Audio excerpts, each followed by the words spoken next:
तो આપણી આસપાસ બનતી નકારાત્મક ઘટનાઓ વચ્ચે અમે આપની સમક્ષ લઈને આવ્યા છે पॉजिटिव न्यूज़। शुरुआत करिए। शिक्षक कभी साधारण नहीं होता, प्रलय और निर्माण उसकी गोद में पलते हैं। आ उक्तिने सार्थक करी છે બિહારના એક શિક્ષક દંપતીએ, જેમણે સામાજિક રીતે નબળા બાળકોને મફત શિક્ષણ આપવા માટે જંગલમાં એક શાળા ખોલી છે। આવો જોઈએ તેમની પ્રેરણાદાયી કહાની। બિહારના ગયા જિલ્લાના કોહબારી ગામમાં એક શિક્ષક દંપતી ગરીબ અને વંચિત બાળકોને મફત શિક્ષણ આપવા માટે એક શાળા ચલાવી રહ્યા છે। આ શાળામાં તેઓ બાળકોને અભ્યાસની સાથે સ્વરોજગાર માટે પણ તાલીમ આપી રહ્યા છે। આસપાસના વિસ્તારોના બાળકોના ભવિષ્યને ઉજ્જવળ બનાવવા માટે આ દંપતીએ ગામથી 85 કિલોમીટર દૂર બરાચટ્ટી વિસ્તારના જંગલમાં આ શાળા શરૂ કરી છે। यहाँ पर ज़्यादातर मांझी समुदाय के बच्चे हैं और ये लोग फर्स्ट जनरेशन लर्नर हैं। इनके घरों में अभी तक लोगों ने नहीं पढ़ाई किया। यहाँ गांव में कुछ बच्चे हैं जो मैट्रिक किया, उसके आगे तक की पढ़ाई नहीं किया, लेकिन उसमें भी बहुत कम लोग, और उसमें भी बहुत लोग अभी एक एप्लीकेशन लिखने की जो बात कही जाए तो नहीं कर पाते हैं। तो एक अंदर से झिझक जैसा है, तो बहुत ओपन जैसा नहीं है। तो ये सारी समस्या है। આ શાળામાં બાળકો માત્ર અભ્યાસ જ નથી કરતા, પરંતુ તેમને રસોઈ, પશુપાલન, ખેતી, પાંદડામાંથી સાદડીઓ બનાવવા જેવા વિવિધ કામો પણ શીખવવામાં આવે છે। जहाँ बच्चे एक दूसरे के साथ प्रेम के साथ पढ़ें, कोई एक दूसरे से तुलना न करे, कोई एक दूसरे से आगे बढ़ने की बात न सोचे। हम सब अपनी गति से, हम अपने आप के साथ आगे बढ़ रहे हैं। हम जैसा कर रहे हैं वो हमारे लिए अच्छा है और हम पहले से बेहतर हों ये कोशिश हो।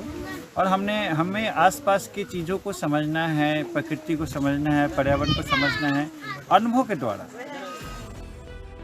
આ યુગલ સમાજમાં પરિવર્તન લાવવા માટે પ્રશંસનીય કામગીરી કરી રહ્યું છે। તેમના આ પ્રયાસને કારણે આજુબાજુના વિસ્તારના બાળકોને ઘણો લાભ મળી રહ્યો છે। બ્યુરો રિપોર્ટ, પ્રવેગ ન્યૂઝ। ભાદરવી પૂનમના મેળામાં અંબાજી જતા માર્ગો પર પદયાત્રીઓ અને સેવા કેન્દ્રોથી જાણે ઉભરાઈ રહ્યા છે। ત્યારે છેલ્લા 16 વર્ષથી પાલનપુર ખાતે પદયાત્રીઓની સેવા કરતું એક ગ્રુપ સેવા કર્યા બાદ સૌથી લાંબી ધજા સાથે અંબાજીની પદયાત્રાની શરૂઆત કરે છે। હાલ અંબાજીમાં પદયાત્રા સંઘનો જમાવડો જામ્યો છે। ત્યારે પાલનપુરથી એક પદયાત્રા સંઘ એવો છે કે જેને 5 દિવસ સુધી સેવા કરી અને ત્યારબાદ પોતે પણ પદયાત્રાની શરૂઆત કરી છે। જય અંબે સેવા કેમ્પ અત્યારે પાલનપુરથી 401 ફૂટ લાંબી માતાજીની ધજા લઈ અંબાજી તરફ પ્રસ્થાન કરવામાં આવ્યો છે। છેલ્લા 16 વર્ષથી પાલનપુરથી નીકળતા આ પદયાત્રા સંઘમાં દિવસે અને દિવસે પદયાત્રીઓની સંખ્યામાં વધારો થઈ રહ્યો છે। આ પદયાત્રા સંઘમાં જેમ જેમ લોકોની સંખ્યામાં વધારો થઈ રહ્યો છે તેમ તેમ સંઘ દ્વારા ધજાની લંબાઈમાં પણ વધારો કરવામાં આવી રહ્યો છે। 16 વર્ષ પહેલા 101 ફૂટની ધજા સાથે આ સંઘની શરૂઆત કરવામાં આવી હતી અને અત્યારે આ સંઘમાં 401 ફૂટની ધજા સંઘમાં લઈ જવામાં આવી રહી છે। આ પદયાત્રા સંઘની વિશેષતા એ છે કે તેમાં નાના બાળકોથી માંડી મહિલાઓ અને વૃદ્ધો પણ જોડાયેલા છે। આ તમામ લોકો કઠિન પદયાત્રા કરી માના ચરણોમાં શીશ નમાવવા માટે પહોંચે છે। અમે છેલ્લા 18 વર્ષથી પાલનપુર કોજી વિસ્તારમાં જિલ્લા પંચાયતની સામે 18 વર્ષથી સેવા કેમ્પ ચલાવીએ છીએ। પદયાત્રિકોની સેવા કરીએ છીએ અને 4 દિવસ સેવા આપી પદયાત્રિકોની સેવા કરી 5મા દિવસે અમે માતાજીની 400 ને આજે આ સાલમાં 401 ફૂટની ધજા લઈ અમે માતાજીના ચરણોમાં જઈશું, માતાજીને ધજા ચડાવીશું। પાલનપુરથી પ્રસ્થાન થતા આ પદયાત્રા સંઘમાં 150 કરતાં વધારે લોકો જોડાયા છે। આ સંઘમાં જોડાતા પદયાત્રીઓને કોઈપણ પ્રકારની મુશ્કેલીઓ ન પડે તેનું પણ સંઘના આયોજકો દ્વારા ખાસ ધ્યાન રાખવામાં આવે છે। અમે પાલનપુરથી ધજા લઈ અને આવીએ છીએ। અમે લગભગ 16 વર્ષથી માનો સેવા કેમ્પ ચલાવીએ છીએ। પગપાળા યાત્રાળુ જાય છે, અમને સેવાનો લાભ આપીએ છીએ અને 4 દિવસ પછી અમે માની ધજા લઈ 451 ફૂટની ધજા લઈ અને માના ધામમાં જઈએ છીએ। માના શિખર ઉપર ધજા અર્પણ કરીશું અને ખરેખર બધા અમારા સભ્યોનો સાથ સહકાર એટલો બધો સપોર્ટ છે કે માની ધજા લઈ અને એક અનેરો આનંદ અવસર અમને પ્રાપ્ત થાય છે અને ધજા માની ચરણોમાં જઈને ચઢાવીએ છીએ। ખરેખર જબરજસ્ત મજા આવે છે। અંબાજી મેળાને લઈને આ સંઘની વર્ષોથી ચાલી આવતી સેવા અને ભક્તિ ખરેખર પ્રશંસાને પાત્ર છે। તો ભાદરવી પૂનમના મેળાનો ઉત્સાહ માઈ ભક્તોમાં જોવા મળે છે। ત્યારે ભાદરવી પૂનમના મેળાનો અત્યાર સુધી લાખોની સંખ્યામાં ભક્તોએ લાભો લીધો છે। આ સાથે જ પદયાત્રીઓ માટે ભોજન અને વિશ્રામ કરવા સહિતની દરેક સુવિધાઓ પણ અહીં ઉપલબ્ધ હોય છે। ભાદરવી પૂર્ણિમા પર જેટલો ઉમંગ પદયાત્રીઓમાં જોવા મળી રહ્યો છે તેટલો જ ઉત્સાહ પદયાત્રીઓની સેવા કરતા સેવા કેમ્પમાં પણ જોવા મળે છે. હંમેશા પદયાત્રીઓની સેવા માટે તત્પર રહેતા સેવા કેમ્પના આયોજકો દ્વારા પદયાત્રીઓની સેવા માટે વિશેષ વ્યવસ્થા કરવામાં આવી છે. દાતા નજીક આવેલા જય જલિયાણ સેવા કેમ્પમાં પણ પદયાત્રીઓની સુવિધાઓ માટે અલગ અલગ વ્યવસ્થાઓ કરવામાં આવી છે, જેમાં પદયાત્રીઓને 24 કલાક ભોજન આપવામાં આવી રહ્યું છે તો આરામની પણ વ્યવસ્થા કરવામાં આવી છે. રાત્રિ દરમિયાન દૂર દૂરથી પદયાત્રા કરીને આવતા માઈ ભક્તોને મનોરંજન પૂરું પાડવા માટે આ સેવા કેમ્પ પર ખ્યાતનામ કલાકારો બોલાવવામાં આવે છે. જય જલિયાણ સેવા કેમ્પ છેલ્લા 16 વર્ષથી અંબાજી જતા માઈ ભક્તોની પદયાત્રિકોની સેવા કરે છે. આ સેવા કેમ્પનો આજે 400 દિવસ છે. અંદાજિત 1,80,000 જેટલા પદયાત્રિકોએ આ સેવા કેમ્પમાં ભોજન પ્રસાદનો લાભ લીધો હશે. જલિયાણ કેમ્પ પર આવતા પદયાત્રીઓની સેવા કરવા માટે દિવસ રાત 250 કરતાં પણ વધારે સ્વયંસેવકો ખડે પગે તૈનાત છે અને યાત્રીઓની સેવા કરવામાં તત્પર જોવા મળી રહ્યા છે. અહીંના સ્વયંસેવકો પદયાત્રીઓની કોઈ પણ પ્રકારની મુશ્કેલી ન પડે તેનું પણ ખાસ ધ્યાન રાખી રહ્યા છે. જય જલિયાણ સેવા કેમ્પ છેલ્લા 16 વર્ષથી અંબાજી જતા પદયાત્રિકો માટે સેવા પૂરી પાડે છે. આ પદયાત્રિકોમાં ભોજનનું સ્વાદિષ્ટ ભોજન, આરામની સુવિધા અને મેડિકલ સુવિધા પૂરી પાડવામાં આવે છે. રાત્રે મનોરંજન માટે ખ્યાતનામ કલાકારોને બોલાવી અહીંયા એમનો થાક ઉતારવામાં આવે છે. અહીંયા 10 વર્ષથી છેલ્લા આ પગપાળા યાત્રા સંઘમાં જલિયાણાની સેવામાં હું જમવા માટે આવું છું.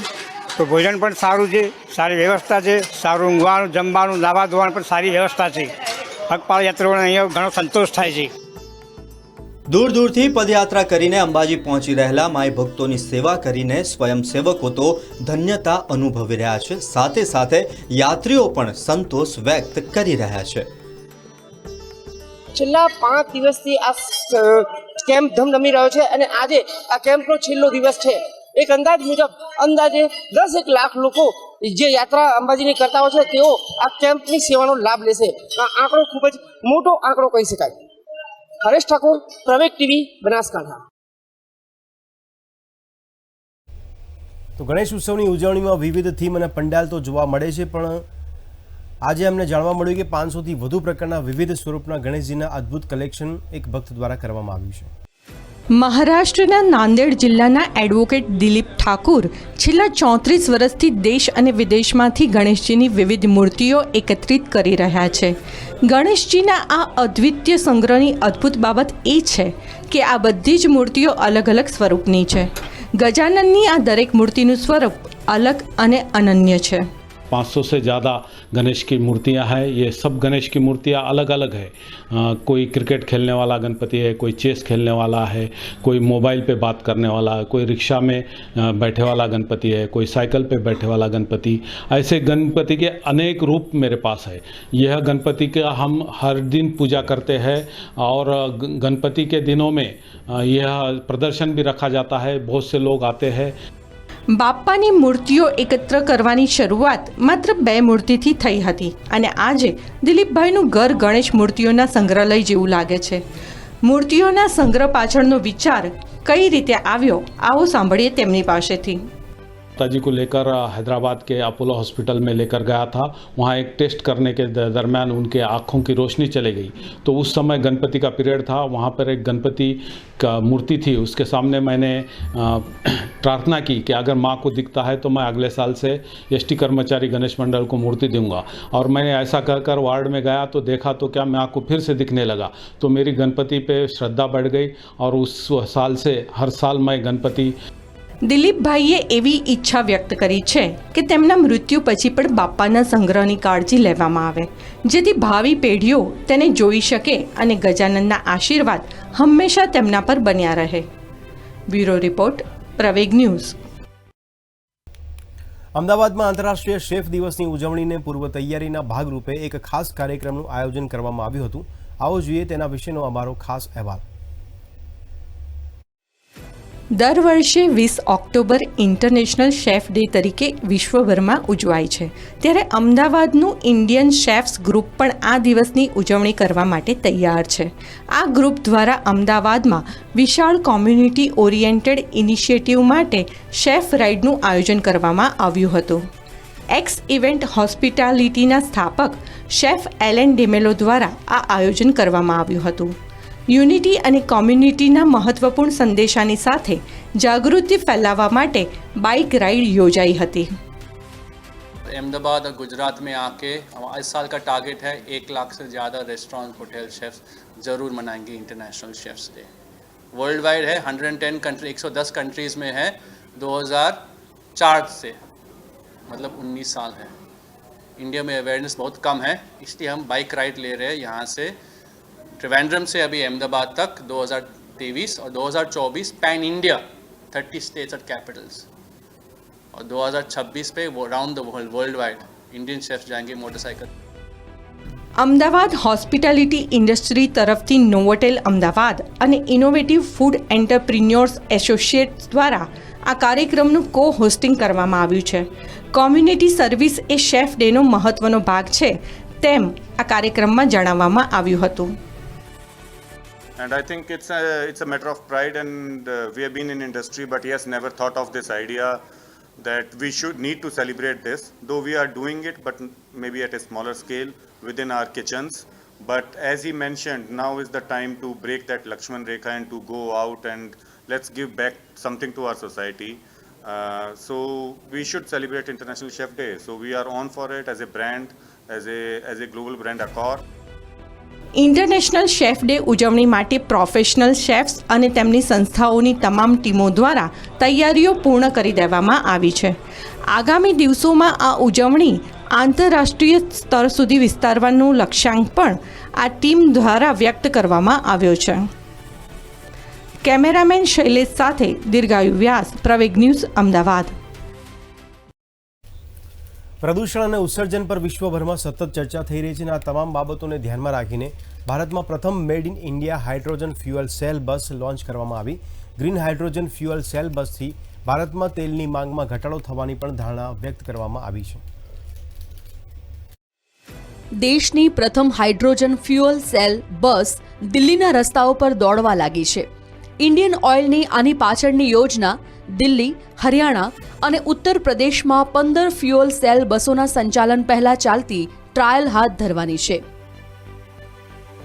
આ બસોમાં રિન્યુએબલ એનર્જીનો ઉપયોગ કરીને ગ્રીન હાઇડ્રોજનને ઈંધણ તરીકે ઉપયોગમાં લેવામાં આવશે, જેનાથી પ્રદૂષણમાં પણ ઘટાડો થશે.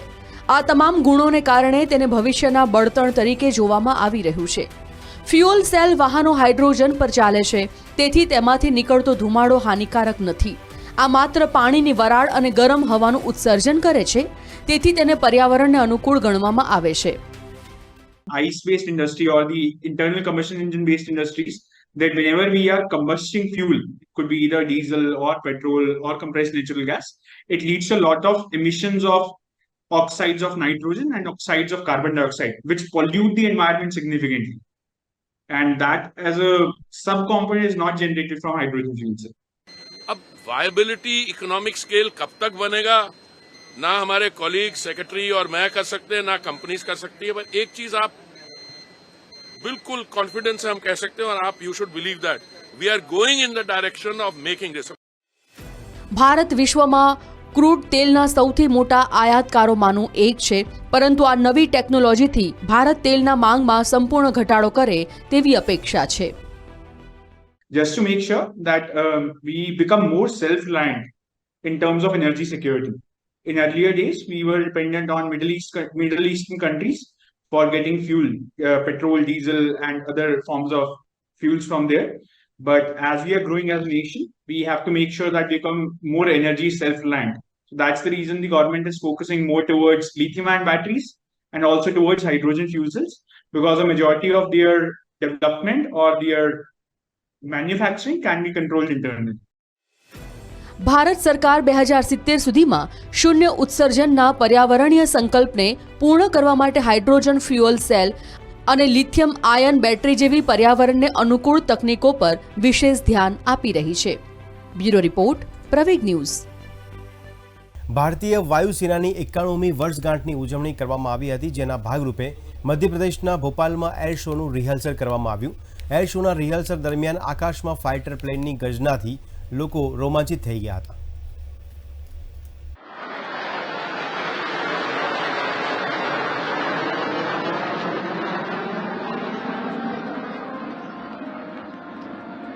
ભારતીય વાયુસેનાના ફાઇટર પ્લેન અને હેલિકોપ્ટરે રવિવારે ભોપાલના આકાશમાં ઉડાન ભરી અને લોકોને મોહિત કર્યા હતા.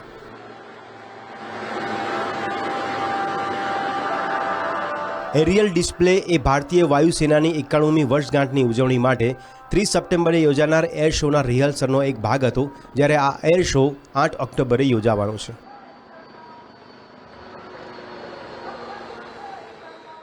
देखिए, भारतीय सेना का गठन 8 अक्टूबर 1932 को हुआ था, तो उसके उपलक्ष्य में जो है यहाँ भोपाल में एक प्री फ्लाई पास्ट है. यहाँ पे मेन इवेंट 8 अक्टूबर को प्रयागराज में है, तो air force 91st air force day celebration के ही सीरीज में ये फ्लाई पास्ट भोपाल में आयोजित किया गया है.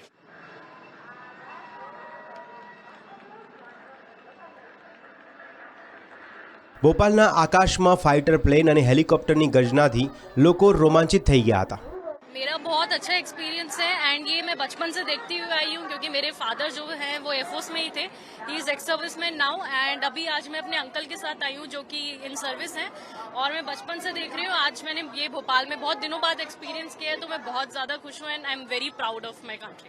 ये बहुत अच्छा था. मतलब मैं बचपन से ये सब देखती आ रही हूँ, हर बार कुछ एक नया एक्सपीरियंस मिलता है इसे देख के, और हम लोगों को मतलब हमें भी ऐसे गट्स मिलते हैं कि हम भी बड़े होकर ऐसे पायलट्स बनेंगे, और ये मतलब बहुत अच्छा एक्सपीरियंस रहता है. हर बार कुछ नया ही रहता है.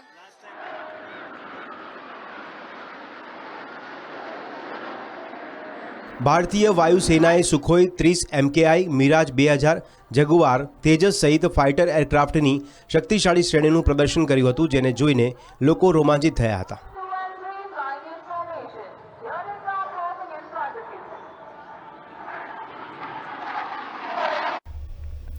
જમ્મુમાં એક શાળા છે જે 4 દાયકાઓથી બહેરા વિદ્યાર્થીઓની સેવા કરી રહી છે.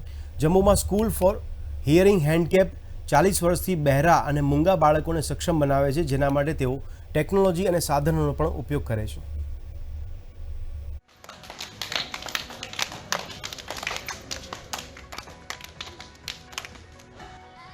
તારીખ 20 થી 26 સપ્ટેમ્બર દરમિયાન international week of the deaf સમાપ્ત થયું છે. આ સમય દરમિયાન જમ્મુમાં એક શાળા પ્રકાશમાં આવી કે જે 4 દાયકાઓથી બહેરા વિદ્યાર્થીઓની સેવા કરી રહી છે. 1981માં સ્થપાયેલી શ્રવણ વિકલાંગ શાળા બહેરા વિદ્યાર્થીઓને સામાન્ય વિદ્યાર્થીઓની જેમ શિક્ષણ મળે તે સુનિશ્ચિત કરવા માટે ખંતપૂર્વક કાર્ય કરી રહી છે. गूंगे बहरे बच्चे इनके पेरेंट्स की एक धारणा बनी हुई थी, चलो बिठाएंगे किसी दर्जी के पास, बटन तो लगाएगा, कार्ड तो बनाएगा, तो अपनी रोटी रोजी कमाएगा. क्योंकि उस वक्त तक उनका नज़रिया इतना दूर तक नहीं जा रहा था कि इतनी डेवलपमेंट हो रही है, हर क्षेत्र में डेवलपमेंट हो रही है, आपका बच्चा भी एक अच्छी ज़िंदगी जी सकता है. तो आस्ता आस्ता हमने पेरेंट्स को मोटिवेट किया. આ શાળાના શિક્ષકો વિદ્યાર્થીઓની જરૂરિયાતો સમજે છે અને વિદ્યાર્થીઓ કોઈપણ બાબતમાં પાછળ ન રહી જાય તે માટે ટેકનોલોજી અને સાધનોનો પણ ઉપયોગ કરે છે. बच्चों ने बाय बर्थ इतना सुना नहीं होता, उसके कारण इनकी जो वोकैबुलरी होती है वो बहुत ज़्यादा गहराई में डेवलप नहीं होती है, तो थोड़ी सी प्रॉब्लम आती है नॉर्मल सिलेबस को कवर करने के लिए. अदरवाइज बच्चे बहुत इंटेलिजेंट हैं, इनका जो कंसंट्रेशन फोकस होता है वो एक ही साइड पे होता है, तो में दिमाग का ही लगाना होता है. વિદ્યાર્થીઓને ભણાવતા દરેક શિક્ષકનો અંતિમ ધ્યેય વિદ્યાર્થીઓને શૈક્ષણિક, સામાજિક અને ભાવનાત્મક રીતે સશક્ત કરવાનો છે. दिमाग इनका बहुत अच्छा होता है, क्योंकि ये देखो ना दिमाग से क्या प्रॉब्लम है इनको. अब मैं यहाँ बैठी हूँ, मुझे सुनाई ना दे, जब मैं मुंह से बोल ना सकूँ, दिमाग तो मेरा काम कर रहा है ना, तो मैं इस चीज़ को बोलूँगी ये बच्चे बिल्कुल नॉर्मल होते हैं, हमारी तरह हैं. तो वो साइन लैंग्वेज से बात करते हैं, अगर वो टेक्निक दे ले लें तो वो बोल भी सकते हैं, सुन भी सकते हैं, और अपनी जो बातें हैं वो उनको लिख भी सकते हैं. लिख के वो लेटर वगैरह किसी को देनी है या कुछ भी करना. શિક્ષણવિદો ઉપરાંત આ શિક્ષકો સહાયક અને સમાવિષ્ટ વાતાવરણને પ્રોત્સાહન આપવા અને વિદ્યાર્થીઓમાં સ્વીકૃતિ, સહાનુભૂતિ અને સમજણને પ્રોત્સાહન આપવા માટે સમર્પિત થઈને કાર્ય કરે છે. જમ્મુ કાશ્મીરમાં ટૂંક સમયમાં તળાવોમાં તરતી ગટર વ્યવસ્થા લાગુ કરવામાં આવશે, જેના ભાગરૂપે જમ્મુ કાશ્મીરમાં દાલ અને નિજીન તળાવોમાં ગટર વ્યવસ્થા કરવામાં આવશે, જેનાથી પાણીના પ્રદૂષણને રોકી શકાશે.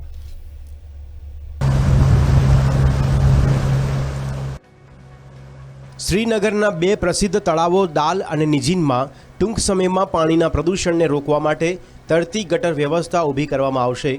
જમ્મુ અને કાશ્મીરમાં lake conservation and management authority હાઉસબોટમાંથી ગટરના પાણીને જળમાર્ગમાં પ્રવેશતા અટકાવવા માટે આ પ્રોજેક્ટનો અમલ કરી રહી છે. આ સિસ્ટમ હાઉસબોટમાંથી ગટરનું પાણી લેશે અને તેને તળાવમાં ડમ્પ કરવાને બદલે આ ઉપકરણમાં લાવવામાં આવશે. As you must be aware that our authority is interested with the conservation of the Dal and Nigeen lakes, and which mostly involves arresting of the sewerage. And in respect of this sewerage, one of the gaps that was there was the refuse from these houseboats used to get directly into the Dal or Nigeen lake. હાઉસબોટને floating ગટર વ્યવસ્થા દ્વારા જોડવામાં આવશે, જે sewage treatment plant સુધી લંબાવવામાં આવશે. सीवरेज प्रोजेक्ट कर रहे हैं हाउस बोट्स के लिए. जो हमारी डल लेक है इसमें हम अराउंड 605 हाउस बोट्स हैं. उसके लिए हम बेसिकली प्रोजेक्ट कर रहे हैं फ्लोटिंग सीवरेज नेटवर्क कर रहे हैं. जितना भी सीवरेज जनरेट होता है हाउस बोट से हम चाहते हैं कि ये लेक में ना जाए, हम इसको साइंटिफिकली डिस्पोज ऑफ करें.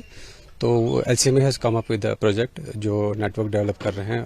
जितने भी हाउस बोट्स हैं ये कुछ हमने इनको क्लस्टर्स में डिवाइड किया, 11 क्लस्टर्स में. તો હાઉસબોટ માલિકોએ તળાવોને સાફ કરવાના સરકારના આ પગલાંને આવકાર્યું છે. यहाँ पानी है, हम चाहते ये साफ़ रहे कि कुछ सालों से फिर से ये थोड़ा इसको गंदी मच गई थी. किसी सब जगह पे नहीं, तो किसी जगह पे था. हमारा एरिया भी थोड़ा सा ख़राब था, लेकिन इसकी हमारा ये बन गया. इधर अभी काम चल रहा है, बहुत तेज़ काम चल रहा है, लेकिन बहुत अच्छा काम कर रहे हैं ये लोग. तो मुझे लगता है अगर ऐसा ही काम चल गया तो मुझे लगता है ये पानी 2-3 साल के बाद पी सकते हैं. આ પ્રોજેક્ટ કુદરતી સંસાધનોના સંરક્ષણ અને આર્થિક વિકાસને પ્રોત્સાહન આપવા માટે ટકાઉ પર્યટનના મહત્વને પ્રકાશિત કરવાની દિશામાં એક મહત્વપૂર્ણ પગલું છે.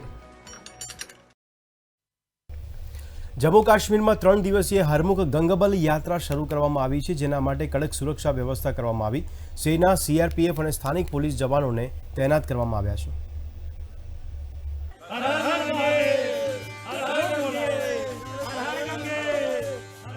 3 દિવસીય હરમુખ ગંગબલ યાત્રા નારાણાગ બેઝ કેમ્પથી ગંગાબલ તળાવ સુધી કડક સુરક્ષા વચ્ચે શરૂ થઈ છે. યાત્રાળુઓની સુરક્ષા માટે સેના, CRPF અને સ્થાનિક પોલીસ જવાનોને તૈનાત કરવામાં આવ્યા છે. इस यात्रा को 2 जून 2009 में हमने स्टार्ट किया था APMC ने, और उसके बाद हमने इसका हरमुख गंगबल ट्रस्ट बनाया, जो यात्रा ट्रस्ट है और जो हर साल इस यात्रा को यहाँ ले आता है. जो भी अरेंजमेंट्स यहाँ पे गवर्नमेंट ने किए हुए बहुत अच्छे हैं. तो हम यही चाहते हैं कि इसमें ज़्यादा से ज़्यादा लोग शामिल हो, ताकि इस यात्रा को हम बहुत बढ़िया तरीके से करें. પવિત્ર ગંગાબલ તળાવ પ્રાચીન સમયથી કાશ્મીરી પંડિતો માટે ખૂબ જ મહત્વ ધરાવે છે. આમાંના ઘણા લોકો આ તળાવ પર તેમના પ્રિયજનોના અંતિમ સંસ્કાર કરતા હતા. हरमुख गंगबल यात्रा एक्चुअली है हमारे जो पूर्वज होते थे कश्मीरी पंडितों के, तो वो अस्थियां जो लाते थे वो यहाँ हरमुख गंगबल लेक में वो बहाते थे. और माना जाता है जो ये हरमुख गंगबल पहाड़ है वो कैलाश ऑफ कश्मीर माना जाता है. जितनी महिमा कैलाश पर्वत की है हमारे हिंदू समाज में, उतनी ही महिमा हमारे हरमुख गंगबल पहाड़ की है, जो कि यहाँ हरमुख गंगबल ट्रस्ट के जरिए हमारी यात्रा की जाती है.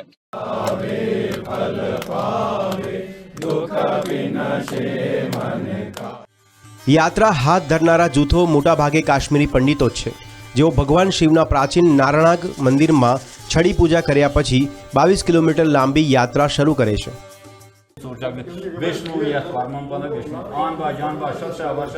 हम लोग परिक्रमा करते हैं गंगा जी की, जिससे हमारे सारे दुखों को नष्ट हो जाता है, जगत कल्याण की प्रार्थना होती है और अपनी आत्मा को परमात्मा से मिलने के लिए प्रेरणा प्राप्त होती है.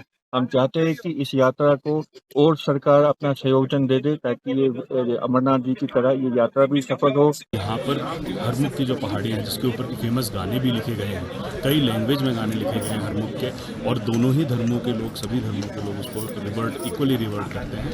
वो पहाड़ियाँ हैं, यहाँ पे ग्रेट लेक्स का ट्रैक है, 7 लेक होती है हमारे पास में, तो ये बहुत अपने आप में एक जन्नत जो हम कहते हैं वो गांधी जिले के अंदर है। આ યાત્રા દરમિયાન તિરાડો અને ખરાબ હવામાન સહિત યાત્રા દરમિયાન ઘણી મુશ્કેલીઓનો સામનો કરવો પડે છે। કેટલાક લોકો માને છે કે વહીવટી તંત્ર યાત્રાળુઓ માટે વધુ સારી વ્યવસ્થા કરી શકે છે। We still feel there has to be something more to be done. As this time we were towards end of September, the weather was a little bit tough, and we felt that facilities should have been enhanced. Besides that, only young people can travel here and come here and trek here. It's a little bit tough, right? So we suggest that there should be a stopper service where we can, for the elders who are 50 plus, who do want to come here. લોકો માને છે કે મુસાફરીનો સમય વધારવો જોઈએ, તેનાથી મુસાફરોની સંખ્યા વધી શકે છે અને સ્થાનિક અર્થતંત્રને પણ મદદ મળશે। ये यात्रा 3-4 दिन की नहीं होनी चाहिए, कम से कम भी 1 महीने की रहनी चाहिए, 15 दिन की, जिसमें यहाँ के घोड़े वाले हैं, यहाँ के पिट्ठू हैं, यहाँ की लेबर है, सबका काम जो है ये चलना चाहिए। तो इसमें गवर्नमेंट को भी चाहिए हमारे साथ हेल्प करे कि यात्रा आगे बढ़नी चाहिए। સરકાર તીર્થયાત્રીઓ માટે સુવિધાઓ વધારવા અને આ ધાર્મિક વારસા વિશે વધુ લોકોને માહિતગાર કરવાનો પણ પ્રયાસ કરી રહી છે।